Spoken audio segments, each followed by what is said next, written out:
slow living has now become again a little fashionable to talk about. It's very relevant and valid in today's times where it's all fast-paced life.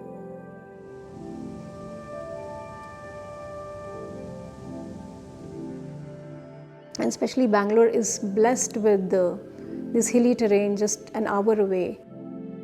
You basically take journey away from your habit to coming to a space where there is openness, there is calmness, there is silence to sort of think fresh.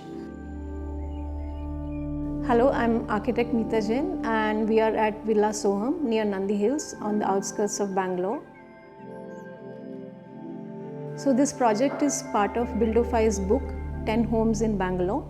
To know more about this project, please click on the link below.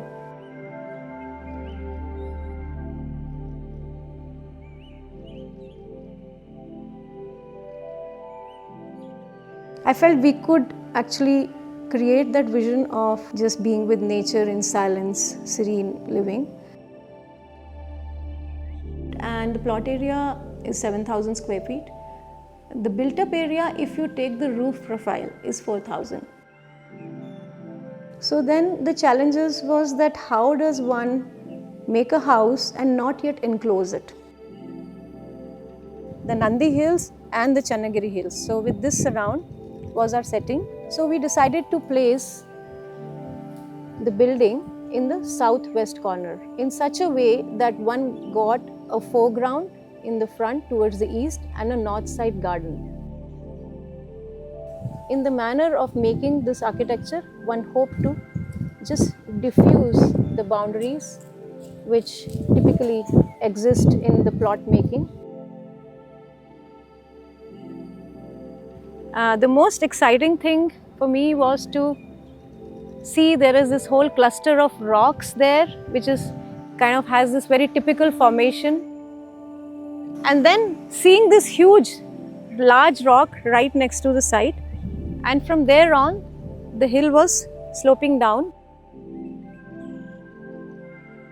As we come up the steps, this monumental, larger-than-life gateway welcomes us. And the essence of this space is to really direct you towards the larger dimension. And then once you come in here, you kind of are drawn to this door, which is a solid wood door. And this is a door within a door, like those old fort doors.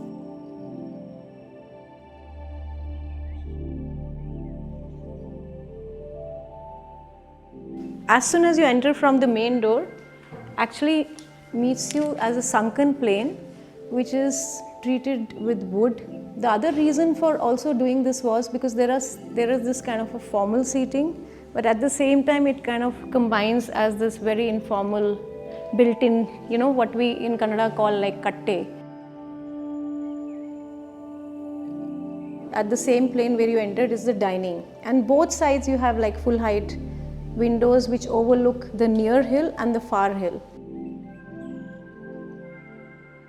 And then the third wall, which is actually towards the kitchen, again is left unobstructed. So what I realized is when one really builds in sites like this, and one of the very beautiful things one can do is to give an unobstructed row of windows, so your eye literally can trace the skyline of the hills. This stone is actually called ash grey. I think it comes from Rajasthan and it has been treated with the lepatra finish. It's been laid with what I call Corbusier flooring, which I had seen in Sarabhai house. The dining overlooks the south hill, which is a little further. These are the private spaces, so to say. Small bedroom being this, larger bedroom being this. What we've done here is use solid wood panels, again recycled wood, 1 inch thick, and sort of very seamless character. On one hand, this is a storage, a seamless storage with drawers. On the other hand, this is also serves as a window seat. So it's again this kind of a generic and a very multi-purpose use. And then these panels now face west and they become just beautiful punctuations. And very interestingly, this actually becomes also the bifurcation of the movement, where the staircase takes you up onto a mezzanine area. When you're climbing on top, you're not suddenly just into another plane. So it creates that kind of in-between blend. People sit on steps, they sit on the steps going up, and they sit on this bench, which is extension of the railing. Before moving on to the next space, which again is a release of space, which is again the north-south void at the upper level. So as we come upstairs, there is a kind of a dramatic shift in scale. So there again you have a choice. You come into this deck. Now this deck again functions as an outdoor room, which is like a veranda with no walls. It reconnects to the panoramic views here and the far distance views here, but with a greater dimension. And right opposite me is this seat, which is actually the railing which got turned into a bench made of perforated metal sheet. And of course, the jhula always brings in that sense of nativity. I'm standing at the bridge. This bridge leads you to a smaller bedroom. Again, it overlooks the mountain towards the north through its glass and a little balcony, and to the bigger bedroom.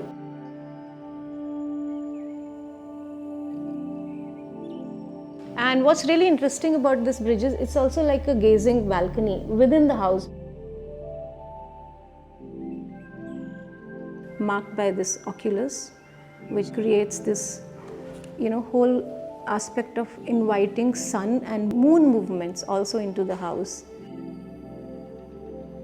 For this particular home, we chose to go with a steel structure. The main steel structure is ISMC beams and columns. With the slabs, we took two different approaches. One was the lower slab is exposed concrete, but it seamlessly blends with the column. Upper roof really became this sculptural, poetic roof, which really actually anchors the experience. So there we decided to use a decking sheet, and then it was cladded with plywood. We also decided to keep the building very muted and blended in with the experience of what's around. On the outside, we've used just exposed cement walls. On the inside, however, we have played with some colors, like you can see the wall behind me. It's yellow oxide, and as you transition into the bathrooms, you even see red oxide, green oxide, blue oxide. While it's in its treatment very contemporary, there is also a play of native materials. Maximum glass is to the north, which is a cooler side, and the south is more shielded. And that's why when you look at all the four sides, they are all very different. The way I treated glass was, I think, by use of angles. And I think that creates great intimacy. Unlike other projects, this project has been very special in also deepening our own practice, where it goes beyond just designing the envelope, which we do to great detail, but then coming into the interior layer. And then you go further, it goes into product design and into objects and landscape. So we somehow had this chance to really explore this secondary, tertiary layer thoroughly. And that's how all these things have come together. And then once you arrive on the terrace, which is a celebrated space and a shape, you are just in the midst of